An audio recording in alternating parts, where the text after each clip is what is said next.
Alors que les États-Unis d'Amérique tentent depuis des années de tracer des voies en Afrique, commerce, aide, sécurité, que font les États-Unis d'Amérique en RDC? Ces efforts existent depuis longtemps. Je soulignerai que l'aide et le soutien des États-Unis par la RDC, ce n'est pas une nouvelle chose. Alors, la RDC voudrait attirer plus d'investissements des États-Unis. La RDC bénéficierait par plus d'investissements des entreprises américaines. Dans sa politique, comment Washington se mobilise pour le Congo? On coopère dans le Nord pour protéger le bassin du Congo. Cette année, pour la première fois dans l'histoire, on a réuni des experts, plus de 100 experts, des 5 pays du bassin du Congo pour partager leur expérience, de créer des organisations pour coopérer dans l'avenir et trouver des solutions locales pour des problèmes locaux. Grégory Porter, invité des ITW.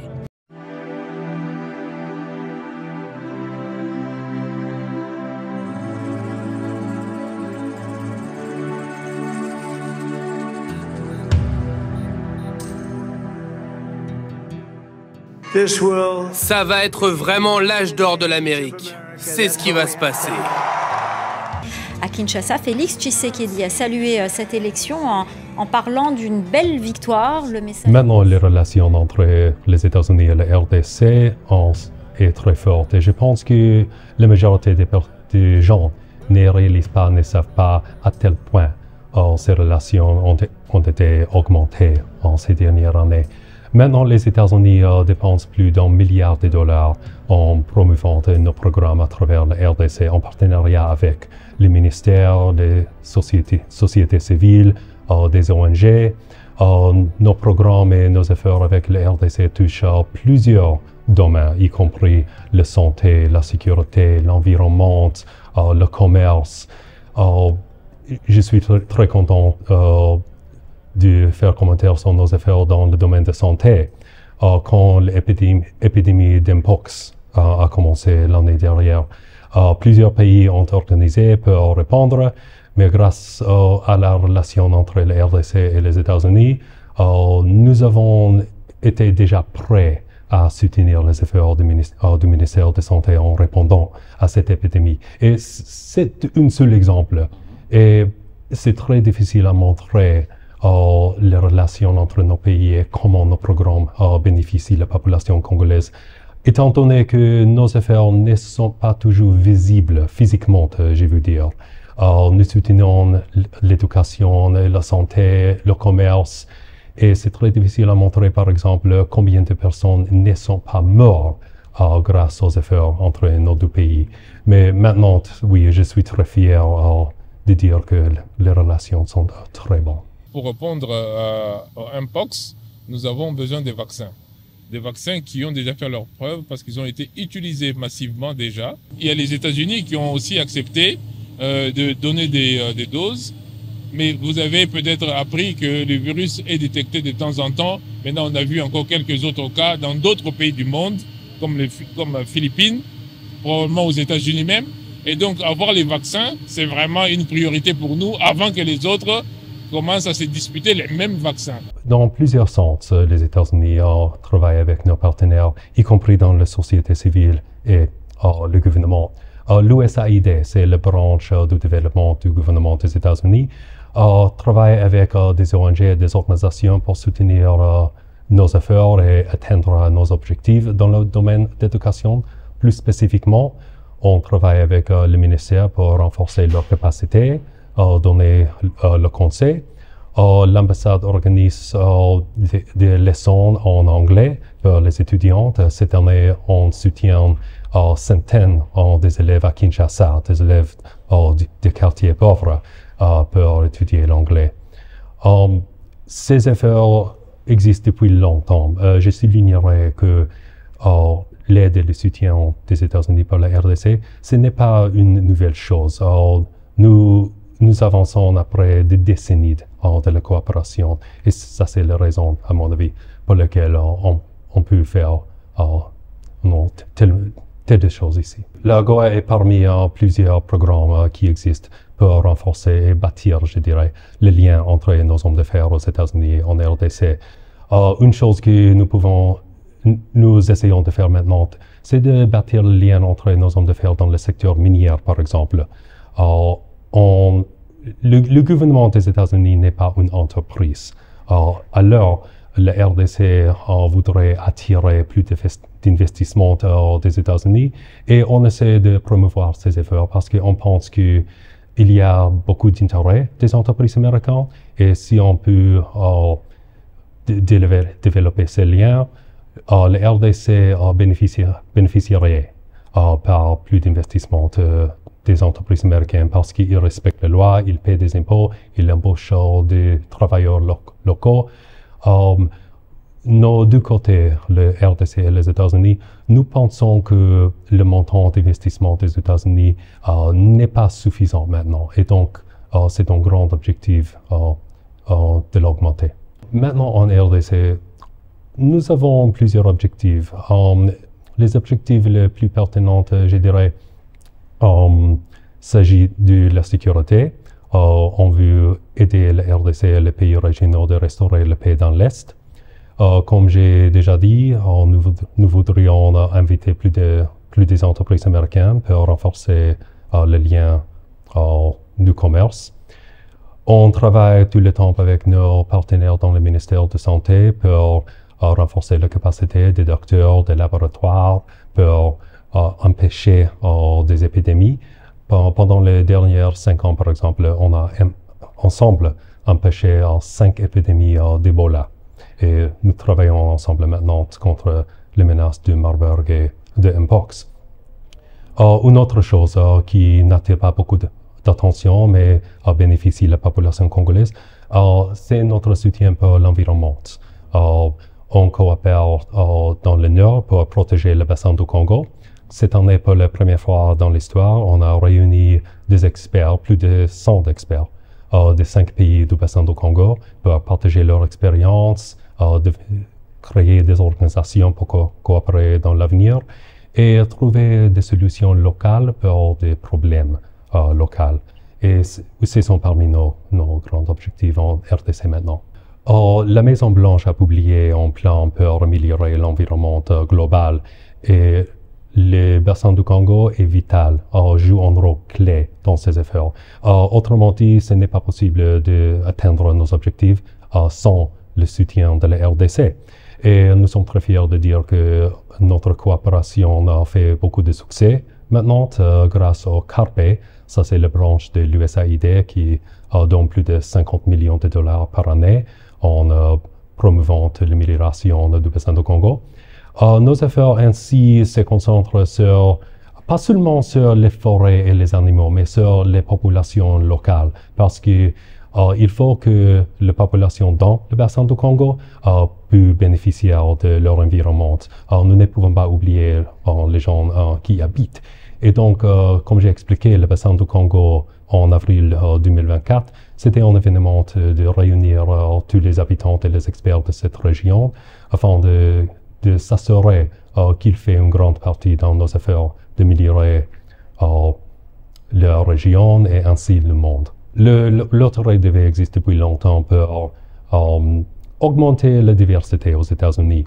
Quand on discute le DV Loterie, c'est très important de souligner que chaque année, nous voyons beaucoup de fraudes et beaucoup de désanarques concernant le DV Loterie. Plus spécifiquement, les gens utilisent les cybercafés pour jouer la loterie et nous avons reçu beaucoup de reportages que ces cybercafés volent leur identification, le numéro de passeport, le numéro d'enregistrement. Sans ces numéros, ce n'est pas possible de vérifier votre statut, soit vous avez gagné ou non.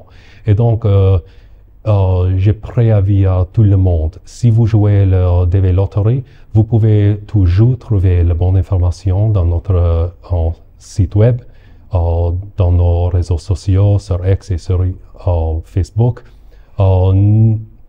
N'ayez pas beaucoup de confiance sur les gens qui vous promettent un visa, ce n'est pas possible. Et c'est très triste quand nous voyons le montant d'escroquerie des anarques concernant ces procès. Je travaille dans la section de diplomatie publique et la raison pour laquelle nous existons, c'est parce que le gouvernement des États-Unis croit que les liens entre des pays sont plus forts quand le peuple est ensemble. Les présidents changent, les diplomates changent, mais c'est le peuple qui reste en place. Donc, on organise des programmes pour faire des introductions entre les avocats, entre les docteurs, entre les jeunes leaders, entre la police, entre tout le monde, afin de bâtir ces relations. YALI joue un rôle très important. On nous donne l'opportunité d'introduire des Africains aux États-Unis et de voir un grand montant de partenaires en Afrique après le programme. Et je suis très ravi de dire que les alumni et les participants de YALI sont parmi nos plus bons partenaires en Afrique. Mais si vous participez dans un programme sponsorisé par les États-Unis, il n'y a pas de conditions. Vous n'avez pas besoin de nous aider, de travailler avec nous, pas d'exigence. Nous espérons que si vous êtes un alumni de YALI, si vous allez aux États-Unis, que vous allez apprendre beaucoup et vous aurez la volonté de travailler avec nous dans l'avenir. Et je dirais que plus de 99% des participants volontairement travaillent avec nous et coopèrent dans l'avenir. C'est un programme très simple. On fait le lien ou autrement dit, bâtir le pont entre les populations. Nous avons quelques programmes d'échange qui se concentrent sur un sujet spécifique, par exemple la sécurité, la santé publique.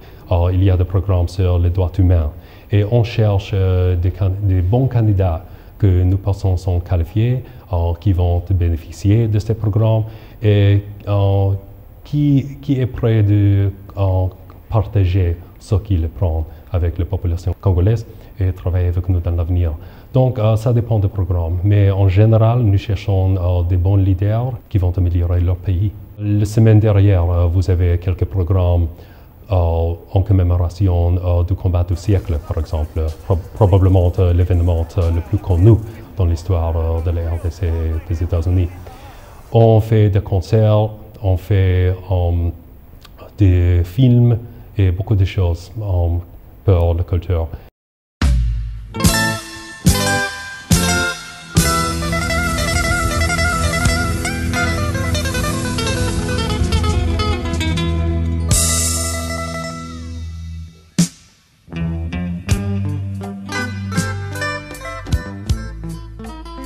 Je dirais parce que la musique est un sujet très, très spécial parce que la RDC a une grande tradition de la musique.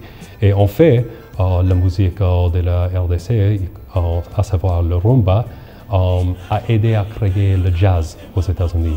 Et donc, on invite des experts des États-Unis pour partager leur expérience et apprendre plus de l'histoire de la RDC. C'est une façon selon laquelle on essaie de renforcer le lien entre le peuple. Nous savons qu'il y a beaucoup d'entreprises américaines qui voudraient participer dans le marché congolais, investir dans ces pays. Ils ont des soucis concernant le climat d'affaires, la transparence, la corruption, etc. Et donc, c'est un grand défi. Et nous travaillons avec le gouvernement congolais et la société civile pour trouver des solutions, pour mettre en place un environnement qui est plus permissif pour ces entreprises. Et nous croyons que ça sera un grand avantage pour les communautés locales et les investisseurs des États-Unis. Nous soutenons le plan du président contre la corruption et nous soutenons des ONG et la société civile en promouvant leurs efforts. La RDC a une société civile très efficace, à mon avis. Et la plupart de nos efforts existent pour renforcer leurs efforts et leurs capacités. Nous comprenons très bien que les solutions pour la RDC doivent venir de la RDC et de sa population. Et c'est une autre raison pour laquelle je pense que les gens sous-estiment la contribution des États-Unis à RDC. C'est parce que nous travaillons avec des partenaires qui ne montrent pas toujours le drapeau américain. Et je dirais que malgré que la population ne voit pas toujours le soutien physiquement des États-Unis, vous pouvez croire que nos efforts aident toujours le peuple congolais et que nous allons continuer à faire ces efforts pour améliorer le pays. Les investissements du gouvernement dont j'ai pu faire commentaire, nous investissons sur beaucoup d'organisations en promouvant leurs efforts. Quand vous voyez un ONG, c'est possible qu'ils reçoivent leur argent et leurs finances de l'ambassade, soit de l'USAID. Nous soutenons beaucoup d'organisations dans l'Est, par exemple, les sociétés civiles qui essaient de promouvoir les droits humains. Nous travaillons à travers des autres. Je pense qu'un grand problème maintenant est que la population n'est pas très au courant de nos efforts. Mais si vous visitez notre site web, vous pouvez trouver plusieurs efforts, plusieurs programmes, apprendre plus de nos efforts et découvrir comment les États-Unis travaillent chaque jour pour aider la RDC. Et je pense que vous serez très surpris en voyant le montant des efforts.